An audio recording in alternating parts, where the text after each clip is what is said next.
haweeneydan ayaa qoorsagaaro ku dishay xaaskii lala qabay.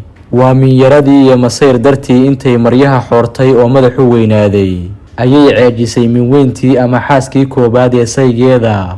waxay ka qaracantay xaajigeeda oo gurigeeda u soo hoyan waayey una soo harsan waayey. waxay ninkeeda ka weyday masruufkii iyo marashadii xaasnimo.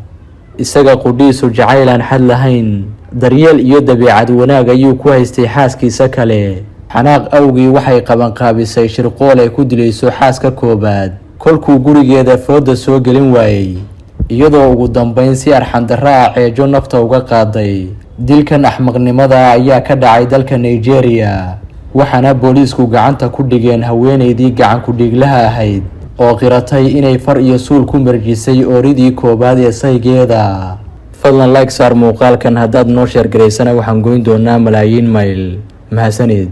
masayrku waa dareen bini-aadanka ku abuuran, dumarkuna aad ayay ugu nugul yihiin marka laga qiyaas qaato ragga oo ma ogola in xaajigooda lala wadaago. hadday dhacdana way adag tahay inay dareenkooda xakameeyaan. dhaaxaan maqalay oday xaaskiisii la guursaday oo biyo kulul jirka looga shubay, halka qaarna iyagoo hurdo birta laga aslay oo meydkooda sariirta laga soo dul qaaday. haweeneydan oo la yidhaahdo Amina Guguwa ayaa dil argagax leh u geysatay xaaskii lala qabay.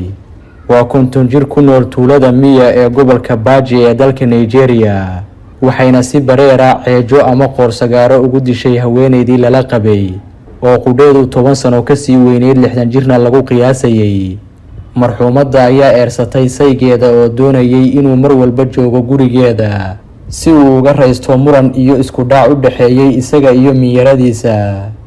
culimada sayniska ee jacaylka darsa waxay sheegaan in masayrku uu yahay calaamad muujinaya jacaylka gabadhu ay u qabto gacalyaheeda, iyadoo markuu maqan yahay iyo hadduu mashquul yahayba ka walwalsan inuu gabar kale la shukaansanayo. hinaasaheeduna wuxuu isku bedeli karaa waali khatar laga filan karo kolkay aragto isagoo la kaftamaya ama ammaanaya gabar kale.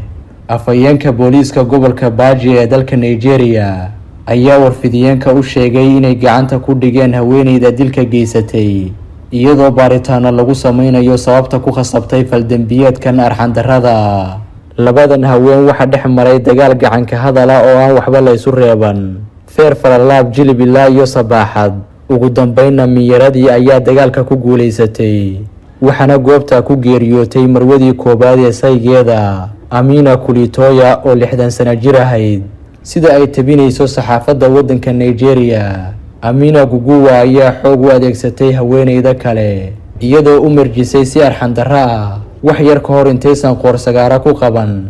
ugu dambeynna marxuumadda ayaa sababsatay gacanta gabadhii lala qabay. bishaaro Soomaaliyey, tani waa fursaddii aad faqriga iyo busaaradda kaga bixi lahayd.